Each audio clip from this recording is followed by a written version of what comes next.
Bom dia, boa tarde, boa noite. Você está no Fala Saldanha? Vamos aqui então para mais um relato ufológico que aconteceu lá no Rio de Janeiro em 1977. Um contato com um estranho gigante. Um caso estranho que ocorreu em 1977 em Partidos do Alferes, interior do Rio de Janeiro. Um encontro insólito, seguido de abdução envolvendo um estranho gigantesco ser. O protagonista do caso chamava-se Moacir Elias de França, apelidado de Moacir Baiano. Naquela data, ele saiu de casa para ir ao velório de um amigo, por volta das 6 horas da tarde, e ainda próximo à sua casa, foi abordado por um ser, de aspecto humano, com aproximadamente 3 metros de altura, que o convidou para uma conversa. O estranho ser o levou até um disco voador pousado em um local descampado. No dia seguinte, o mesmo estranho ser apareceu na casa da testemunha, deixando-o atônito. Em 31 de outubro de 1967, na véspera do Dia dos Finados, o Sr. Moacir, então com 53 anos, soube da notícia através da filha, Monique, do falecimento do seu amigo professor Cornélio Fernandes, subitamente de infarto cardíaco fulminante. Moacir pediu imediatamente à esposa que preparasse roupa para sair. Se vestiu e saiu.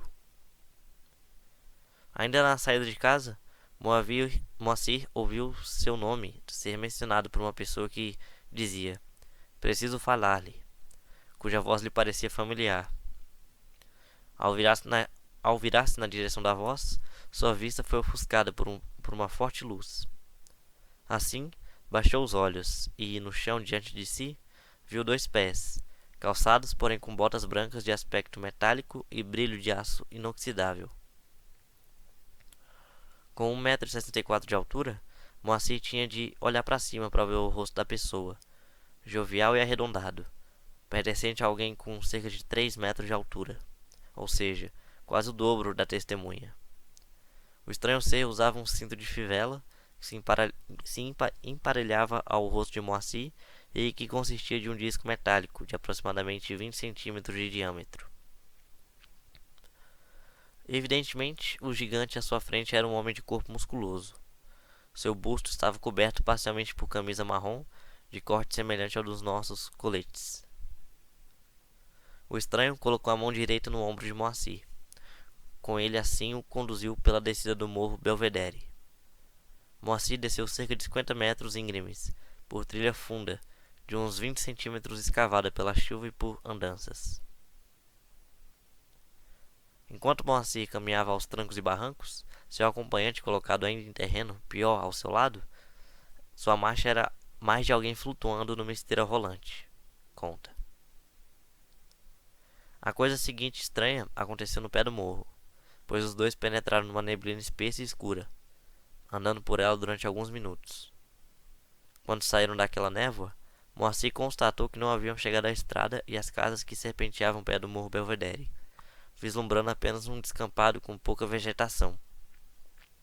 A curta distância de uns 10 a 15 metros, aterrissado em tripés de 3 metros de altura, avistou um disco voador metálico de 15 metros de diâmetro, de cor de alumínio fosco. A nave apresentava uma altura de aproximadamente 7 metros. Na cúpula superior, situava-se ainda uma fenda transversal, pela qual escapava o que Moacir interpretou ser ar ou gás quente, por deformar-se o campo óptico da paisagem vista através. Moacir foi convidado a entrar no disco. "Vamos lá dentro." Eles subiram algumas escadas. O ufonauta retirou a mão do ombro de Moacir e este naquele momento sentiu verdadeiro alívio, como se houvessem tirado dele peso de 20 quilos. Dentro da nave, ele conheceu vários compartimentos. Um deles era muito semelhante a um laboratório de biologia ou de exames, pelo aspecto dos apetrechos ligados a ela. A essa altura dos acontecimentos, as perguntas feitas por Moacir e as respostas dadas pelo gigante processavam-se agora na esfera da mente apenas, sem palavra falada, de maneira telepática. A indagação de Moacir sobre o meio de propulsão da nave,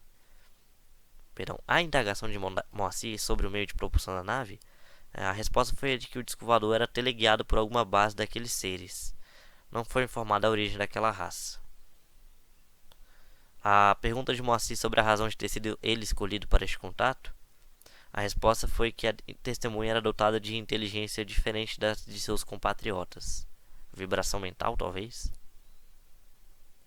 Quando o ufonauta disse: "Está na hora de você descer", Moacir teve sensação parecida com a de estar no elevador em descida. Não sabe como aconteceu, mas subitamente, juntamente com o gigante, achou-se no chão, sem poder ver onde estava a nave. Moacir contou ainda outras particularidades morfológicas do ufonauta que o distinguiam da nossa raça terrestre. Além da cor da pele, pálida como cera, os dentes também se diferenciavam dos nossos. Apenas duas chapas, superior e inferior, eram visíveis no lugar das arcadas dentárias, não apresentando subdivisões. Também, os olhos do gigante se distinguiam dos humanos, pois não possuíam íris. Entretanto, as pupilas enormes tinham tonalidade azul clara, apresentando quase que luminosa. O couro cabeludo apresentava grandes entradas, sendo de cabelo louro, quase branco. Depois de despedir-se do estranho, Moacir não olhou mais para trás. Foi ao destino do velório do seu amigo. Chegando em casa, Moacir acordou a esposa para narrar-lhe sua estranha aventura.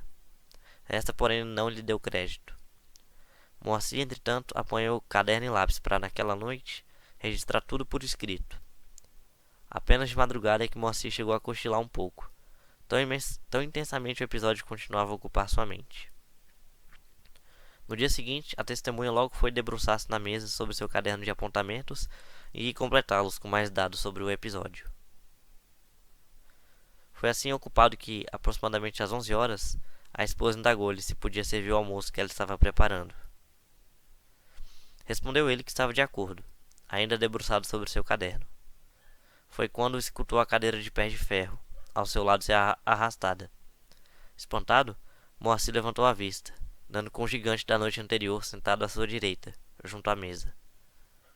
No mesmo instante, sem aparentemente se dar conta da presença do estranho, a esposa de Moacir, com o movimento de passar a travessa para a mesa, dirigiu-se exatamente em direção ao gigante.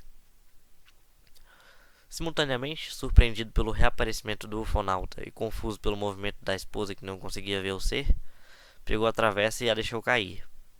Houve uma discussão entre ele e a esposa, e quando ele percebeu, o ser havia desaparecido e nunca mais ele teve contato com aquele estranho gigante. Mas então, mais um relato interessante aqui, documentado aqui com fontes ufológicas.